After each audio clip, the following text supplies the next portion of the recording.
네, 감사드립니다. 시간이 제일 안 좋을 시간인데 이게 다 좋으실 시간인데 부정맥은 잘해도 본전이라는 얘기가 있거든요. 대부분 어려워가지고 근데 제가 강의를 조금 이해하기 쉽게 다 바꿨어요. 그러니까 좀 보시고 오늘 가실 때 심실 조기 수축은 그냥 이렇게 약물 치료 시술적 치료를 하는구나 이 정도만 아시면 될 것 같습니다. 74세 남자인데 수술 전에 이렇게 PVC 발견되는 경우가 많거든요. 그래서 다른 병원에서 이제 PVC 평가에 오셨는데 증상이 전혀 없으세요. 뭐 운동도 잘하시고 심장 질환 병력도 없으시고 그냥 이 전립선암 때문에 입원하시려고 하시는 분인데 보시면 이런 심전도들 이제 많이 보시죠. 외래에서 조기 수축이 이제 바이제민이라고 해서 사이너스 리듬과 PVC가 이제 왔다 갔다 봐서는 굉장히 많을 것 같은 생각이 드는데 과연 이런 환자가 오면 무슨 검사를 하겠느냐, 어떻게 하시겠냐.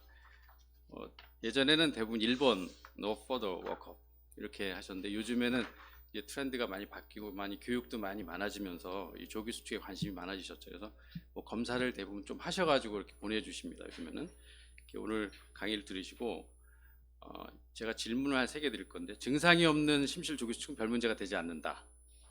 그다음에 심실 조기 수축의 발생 빈도가 앞으로의 치료 및 예후 결정이 중요하다. 심실 조기 수축은 부정맥은 완치 방법이 없다, 있다. 이런 거를 한번 마지막에 질문 드릴 테니까 답변을 해주시면 감사하겠습니다. 증례를 보시면은 이 환자도 고혈압 환자인데 별 증상이 없으세요. 아버지가 45세에 서든 카디악 데스 히스토리가 있고 무증상의 PVC 이것도 우연히 발견된 거죠. 트레드밀 상에서 스테이지 5에 넌 서스테인 VT 정도만 있었고 아테노로 계속 복용 중이셨고 근데 희한한 거는 이젝션 프랙션이 좀 낮아요. 다른 분에 비해서.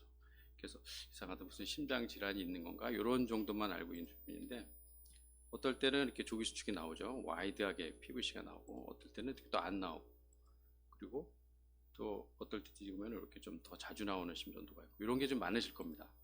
그래서 홀터 검사를 실제로 해보면은 어떨 때는 하루 동안에 2개 나온 적도 있고 어떨 때는 3만 번 넘게 나온 심전 이런 경우가 많이 경험하실 텐데 이런 경우를 어떻게 할 건가. 홀터 검사 보면은 넌 서스테인 VT 우리가 3개 이상을 넌 서스테인 VT라고 하거든요. 30점 미만까지를 이런 게 나오고 보통 이제 운동부하 검사 이제 하시는 분들이 있는데 우리가 이제 엑서사이즈 때 나오냐 리커버리 때 나오느냐 PVC가 자주 나요. 뭐 예전에 많은 논문에서 리커버리에서 나오는 PVC가 예후에 별로 좋지 않다. 또 하나는 넌 서스테인 VT도 스트럭처럴 하트지가 있는 사람한테는 리스크, 그러니까 서든 카디악 리스크를 높이니까 이런 경우도 적절하게 치료를 해줘야 된다.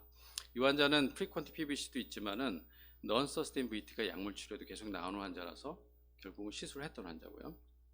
요즘에 시술 보험 기준 잘 아시겠지만 예전에는 조기 수축으로 항상 심장 기능이 떨어진 적이 한 번이라도 있어야 되는데 최근에는 상관없습니다. 그래서 뭐 심장 구열율이 떨어지건 뭐 정상이건 간에 약물 치료를 2개월 이상 충분히 한 다음에 홀터 검사를 시행했더니 심실 기회 수칙이 우리나라 기준입니다. 15% 이상이 되면은 시술적으로 치료해 줄 수 있다. 보험 기준이 된다. 요거를 아시고 계시면 되겠고 그래서 보통 이제 보내주실 때 홀터 검사를 아주 2달 간격으로 해서 15% 이상 되니까 시술적 치료 바랍니다. 이렇게 보내주신 분들이 있더라고요. 그래서 이런 기준을 아시면 되겠고 이 환자도 보면은 돌연사 가족력은 없고 근데 실신이 있는데 보통 양성 실신 그래서 틸트 테스트에서 양성이 나와서 이제 배소변갈 시코피로 생각하시던 분인데 타병 홀터 검사에서 PVC가 20% 넌서스테인 VT 마찬가지 나왔고 베타 차단제 복용 중인데 심전도는 이렇게 나올 때도 있고 안 나올 때도 있고 홀터 검사를 해보니까 46%예요. 근데 여기에 참 보면은 우리가 홀터 검사 하실 때 항상 이 넌서스테인 VT를 잘 보셔야 돼요. PVC 어블레이션 하려고 이제 이번 장은 발부해 놓은 상태인데 이분이 어레스트로 다른 병원에서 이제 연락이 왔어요. 카디악 어레스트 났다고. 이런 분들 아까 넌서스테인 VT랑 틀리죠. RR 간격이 굉장히 짧잖아요. 그래서 보통 우리 320ms 이내로 이 넌서스테인 VT가 있다. 그럼 이런 분들은 카디악 어레스트의 확률이 높다고 논문에 나와 있습니다. 그래서 홀터 보실 때 PVC 벌드만 보지 마시고 이렇게 넌서스테인 VT가 이렇게 짧은 간격으로 올 때는 좀 위험할 수 있겠구나, 빨리 보내야겠구나 이렇게 생각을 하셔야 돼요. 에시임토마틱 PVC, 팔피테이션이나 퍼즈 이런 것들을 못 느끼고 그냥 지내시는 분들을 에시임토마틱 PVC라고 하는데 이런 분들은 괜찮냐? 그렇지 않다는 보고들이 굉장히 많이 있었고 실제로 저희도 해보니까 증상이 없는 분들이 이 ICD 있는 경우도 많고 이스케믹 그 PBC 인듀스드 카디오패티에 빠질 확률이 증상이 있는 분보다 더 많더라고요. 이 증상이라는 거는 본인도 모르고 느끼고 있다가 심장 기능이 나빠지는 이렇게 오신 분들이 많아요. 그래서 증상이 없다고 그냥 무시하면 안 됩니다. 조기 수축의 증은 뭐 우리 심방세동과 더불어서 굉장히 많은 부정맥 종류 중에 하나죠. 그래서 심실에서 발생하는 이제 이런 익스트라 시스톨이 발생하는데 실제로 요거를 팔피테이션 느낀다는 분들은 거의 없고, 요거는 사실 이 non-perfused PBC예요. 굉장히 PP가 낮다고요. 이거는 퍼즈로 이제 느끼는 거고 빠짐, 맥박 빠짐 현상을 느끼고 실제로는 그 다음에 요 빛에 아주 강력하게 오는 요 비트로 팔피테이션을 느끼시는 거예요. 그래서 요런 증상으로 주로 많이 호소해서 오시는 분들이 있고, 이거 마찬가지로 하트레이트는 실제로 심전도상에 76회로 하지만 만져보면은 37회 느껴져요. 그냥 non-perfused PBC 이게 많이 나오면은 어쨌든 브라디카디오는 느껴지는 거죠. 그러다 보니까 디지니스, 퍼티그, 디스미아, 어떤 분들은 non-sustained VT 이런 거로도 이제 싱커피로 프리싱커피 증상으로 올 수도 있고요. 그래서 증상이 다양하다. 근데 우리가 티피컬한 PBC related 심птом은 주로 요거라고 느끼죠. 여기 빠지거나 두근거림을 느낀다고 볼 수 있고, 이런 증상들도 동반돼서 올 수 있다. non-specific한 심птом으로. 대부분 치료가 가능한 양성 부정맥이 많고, 하지만 빈도가 아까 말씀드린 많을 때는 이걸로 인해서도 카디오마이오패시 심장 기능이 떨어질 수 있기 때문에 가역적인 거죠. 이것 때문에 떨어지면 시술로 또 약물 치료로 회복시킬 수 있다는 거고, 또 어떤 경우에는 멀리그넌트 PBC라고 그러는데 이따 보여드리겠지만 이런 거로도 어레스트가 날 수 있기 때문에 그런 건 잘 봐줘야 된다. 사실 이 악성 PBC는 98년대 이제 메이오에서 PBC가 많은 환자들이 갑자기 그 LV 펑션이 안 좋아졌는데 PBC 어블레이션을 했더니 정상화됐더라. 그래서 PBC가 다 비나인은 아니구나. 이게 뭐가 문제가 있을까? 그 이후로 PBC 벌든이다. 아니면 마이크로스코픽하게 심장에 문제가 있을 것이다. 또 어떤 경우는 PBC QRS 듀레이션이 굉장히 넓은 거는 PBC 카디오마이오패티에 빠질 확률이 높다. 이렇게 보고가 많이 돼 있어요. 그래서 뭐가 먼저냐? 심근증이냐, 심술조기수축. 요거 갖고 말들이 많은데 이게 의미가 없는 게, 심근증 환자들이 이 조기수축이 많이 나오면 심근증이 회복이 안 됩니다. 더 안 좋아져요. 그래서 어차피 시술 이거를 약물 치료도 뭐든 해줘야 되는 거고, 요것 때문에 심근증이 생긴다면은 뭐 심술조기수축 치료하면 되는 거고, 이게 뭐가 먼저냐가 중요하지는 않고 어쨌든 심술조기수축이 빈도가 많으면 치료를 해줘야 된다. 그래서 나쁜 영향이 현재까지 보고된 바로는 이렇게 한 대여섯 가지로 정리할 수 있어요. 심술조기수축이 자주 나오면 이런 안 좋은 효과들이 있다더라, 심장에. 그래서 그 이후로 98년도 이후로 많은 연구들이 나옵니다. 그래서 잦은 PBC로 자심실 기능이 저하됐고 이때 시술하고서 좋아졌다, 이런 연구들이 많이 나오고, 실제로 저희도 보면은 2005년, 7년 PBC 벌든이 26% 조금씩 커져요. LVD 면적이 커지고 어느 순간에는 이제 떨어지는 거예요. 이젝션 프랙션이. 그리고 떨어진 상태에서 시술하고 났더니 시술 후에 이제 회복되는 거죠. 그래서 이런 거는 해피한 케이스인데, PBC 인듀스드 카디오마이오패티 환자들은 약물이든 시술적 치료를 적극적으로 해주면 이렇게 정상으로 될 수도 있다는 거죠. 그래서 이후로 그럼 도즈 리스폰스 릴레이션, 그러니까 PBC 벌든하고 그런 관련이 있느냐? 미시건 그룹에서 처음에 2010년도에 이제 발표한 거는 24%다. 24% 넘었더니 LV 디스펑션에 빠진 사람이 의미 있게 많다, 이런 얘기가 있었고, 그 이후로 일본에서는 그 이유는 아닌데 재밌는 연구는 우리 흔하게 OTPBC라고 하죠. 비나인 PBC인데 이런 환자들을 장기전 한 280명 한 5년 동안 팔로우 했더니 어느 순간에 어느 벌든을 넘어가니까 굉장히 LV 디멘전이 커지고 LV 펑션이 떨어진다는 얘기예요. 그걸 이 사람들은 20%로 봤어요. 그래서 기존에 어떤 마이크로스코픽한 디지가 있지 않나, 그런 환자들한테 버든이 많으면 LV 디스펑션이 오는 게 아닌가, 이렇게 이제 분들은 얘기하기도 합니다. 그리고 하스데미어라는 분은 16% 이상이니까 굉장히 카디오마이오패티 빠질 확률이 높더라.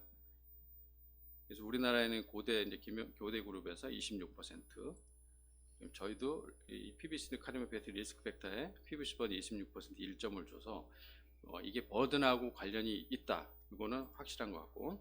그래서 이제 오늘 주제가 안티어리드믹들하고 어블레이션인데, 지금 여기 선생님들께서 이제 항부정맥 약제를 많이 쓰실 겁니다. 저한테 실제로 보내주시는 거 보면 베타 차단제를 쓰시는 분도 많은데 아미오다론을 쓰셔서 이제 보내주시는 분들이 좀 계시더라고요. 이제 다른 약들보다는 아무래도 LV 펑션을 알지 못하기 때문에 아미오다론 써서 이제 보내드리는 게 낫겠다. 왜냐면 원시 드럭은 스트럭처 하티지가 있는 상태 쓰면은 모텔리티가 증가된다고 돼서 이게 쉽게 못 쓰시고 이제 코다론을 짧게 이제 쓰고 보내시는 분들이 많습니다. 그래서 베타 차단제나 항부정맥 약제를 주로 이제 써서 보내는데 실제로 이제 많은 연구에서 보면은 어떤 게 효과가 좋으냐, 약물이냐, RFCA나 그러면 RFCA가 물론 서프레션 효과가 굉장히 좋죠. 다른 약에 비해서. 근데 항부정맥 약제를 보면은 그나마 좋은 게 아미오다론 맥실레틴 원시 드럭이에요. 베타 차단제는 별로 효과는 없고 증상 호전의 효과는 있지만 버드넬 주변 효과는 베타 차단제는 많지 않아요. 그래서 아미오다론 맥실레틴 원시 드럭인데 그런 약들보다는 그래도 RFC에서 LV 펑션을 증가시키는 효과가 회복시키는 효과가 좋다 이렇게 돼 있고 약물에서는 이 정도가 좋다 이렇게 돼 있습니다. 근데 여러분 아시다시피 제가 경험한 아미오다론 쓰는 분들이 실제로 예전에는 그 반이 안 된다, 20, 30%다 이렇게 돼 있지만 제가 쓰는 환자들, 장기적으로 쓰는 환자들은 거의 한 70, 80%는 사이로이드 장애가 생긴다고 보시면 돼요. 계속 롱텀하게 쓰면. 그래서 저도 한 3개월, 6개월에 한 번씩 사이드 펑션 테스트를 하게 되는데 그리고 아주 운 나쁘게 드물지만 이 인터스트럴 파이브로시스 이런 것들도 오죠. 그 다음에 얼굴 색깔 변하는 거 이런 것들. 그래서 이 아미오다론이라는 약은 이게 안전하게 장기간 쓰기에는 좀 추천하지 않는 약이에요. 아주 짧게 큰 병원 보내기 잠깐 쓰는 거는 문제가 없겠지만은. 그리고 이제 메모리 캐스트라 그래서 이게 뭐냐면은 LV 펑션이 안 좋아 스트럭처럴 하트지가 있는 사람들한테 원시 드럭, 프라케나이드나 프로파펜을 썼더니 그 다음에 팔로우업을 이제 해야 되는데 팔로우하러 병원으로 오는 숫자보다는 이쪽으로 가는 숫자가 더 많다. 이게 캐스트라이얼입니다. 그래서 이 이후로 이 원시 드럭을 스트럭처 하트지 있고 없고 확인하지 않고 쓰기가 좀 애매해진 거죠. 그래서 아마 초음파를 하시는 분들은 초음파에서 LV 펑션이 괜찮다는 걸 듣고서 이제 확인하고서 오시는데 그렇지 않으면 쓰기가 좀 애매한 거고. 그래서 약들은 약간의 제한이 있고 장기적으로 쓰기에는 그리고 베타 차단제 이제 안전한 약이긴 하지만 그것도 효과가 별로 좋지 않다는 거죠. 요즘에는 이제 전국도 절제술이 왜 이렇게 많이 하느냐? 일단은 심전도상으로 대충 예측이 가능하고 3차원 영상, 심장내 초음파, 그다음에 카테타가 워낙 발달돼 있어서 이게 성공률이 굉장히 높아졌어요. 그래서 더 이상 항부정맥 약제에 의존할 필요 없고 병원을 계속 다닐 필요도 없죠. 사실 시술을 하면은 성공률이 굉장히 높고 컴플리케이션도 굉장히 적다는 거. 발생 위치도 이렇게 많이 오지만 심전도가 요즘에는 심전도상으로도 이 발생 위치를 예측할 수가 있어요. 대충. 그래서 거기 근처만 하이데스트 매핑을 하면은 위치를 잘 찾을 수가 있고 이 환자도 25% PVC 증상은 아주 답답한 증상과 어지럽고 쓰러질 것 같은 PVC 레이드 심톰이 있었죠. PVC 벌든 이렇게 나오고 이 환자도 매핑을 잘 해가지고 RBOT 가장 흔하게 많은 문제가 RBOT니까 그래서 3D 매핑을 통해서 오블레이션 하면서 바로 없애잖아요. 이 환자도 LV 펑션 떨어져 있죠. PVC 인듀스 카르디오패티니까 당연히 해줘야죠. 이 환자는 이런 심전도 보면은 대부분 RBOT를 생각하시고 한 2-3시간 옛날에는 2-3시간씩 하고 막 그랬어요. 그래서 이 환자도 똑같이 RBOT 가서 했더니 시술하고 오블레이션 딱 멈췄더니 바로 나오잖아요. 그래서 이 환자를 바로 나오는데 이 RBOT 가서 예전에 한 3시간 동안 거의 빵꾸 날 정도로 태웠다고요. 난 적도 있고.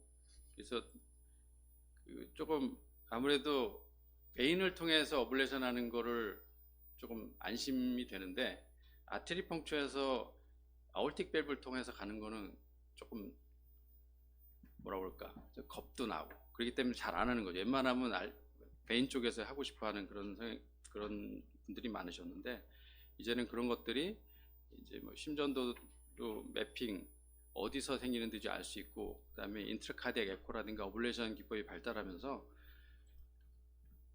아테리 펑처에서 이제 아올타로 가죠. 그래서 요즘에 인트라카디악 에코로 우리 카테터 방향도 정확히 알 수 있어요. 그래서 아올틱 밸브에 대놓고 좋은 위치를 찾아가지고 이렇게 시술하면은 아까는 오블레이션 하고 나서 오블레이션 멈추면 바로 튀어나오는데 이런 분 보면은 오프하고 나서도 쥐가 되죠. 그래서 저는 예전에 진짜 2D만 플로로스코 이미지만 보고 했던 세상하고 틀린 거예요.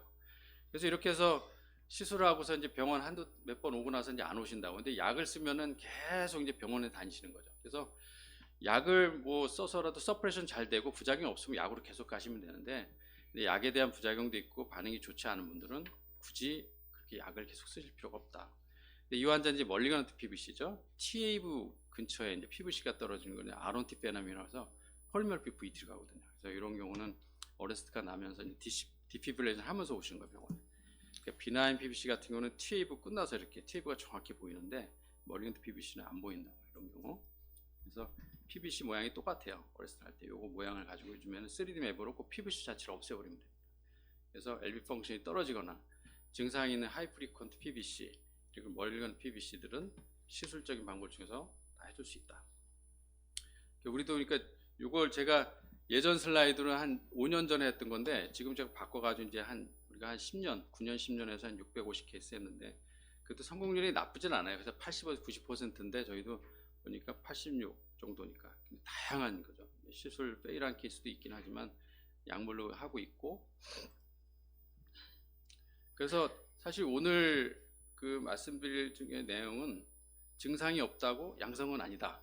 그거 반드시 아셔야 되고, 정기적인 홀터 검사, 심장 초음파 검사를 시행해서 빈도가 약물 쓰고서도 15% 이상일 경우에는 뭐 자심실진 저하 여부에 관계없이 시술적인 치료를 할 수 있다.